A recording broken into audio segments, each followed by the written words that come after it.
Nous allons évoquer dans cette vidéo les sociétés coloniales entre diversité, domination, c'est de l'histoire économique. Bonjour à toutes et tous, salam alaikum citoyens éclairés, j'espère que vous allez bien, bienvenue aux nouvelles et aux nouveaux. Les deux âges du colonialisme européen, d'abord de 1500 à 1850. Les caractéristiques étaient les suivantes: un peuplement européen avec de très nombreux colons. Donc le peuplement européen était très fort. Pourquoi? Parce qu'il fallait soumettre la population noire. En gros, vers 1500, ça correspond à la découverte de l'Amérique.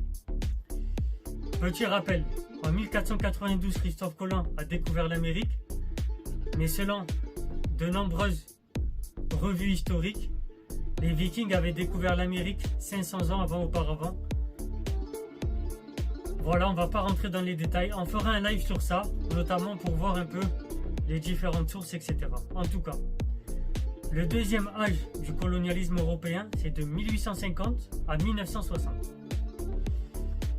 Le peuplement européen était très faible, mais persistait une grande diversité de situations selon les pays. L'inégalité maximale qu'il est matériellement possible d'atteindre croît avec le niveau de vie moyen d'une société. Plus une société est riche, plus il est possible d'atteindre une inégalité élevée. Cette notion d'inégalité maximale permet de comprendre pourquoi l'inégalité de revenus ne pourra jamais atteindre le niveau de l'inégalité de propriété. Les sociétés propriétaristes qui prospéraient en France et au Royaume-Uni à la belle époque reposaient sur une large part des actifs étrangers. Le premier âge colonial fut détruit par des révoltes. Le deuxième âge le fut par des guerres et des révolutions. Elles-mêmes causées par la concurrence effrénée entre les puissances coloniales et les violentes tensions sociales entraînées par les inégalités internes et externes engendrées donc par les sociétés de propriétaires globalisés. Ou du moins en partie, on verra ça dans le live. En règle générale, les rapports de propriété sont plus complexes dans la réalité que ceux évoqués dans les livres d'économie. Par exemple,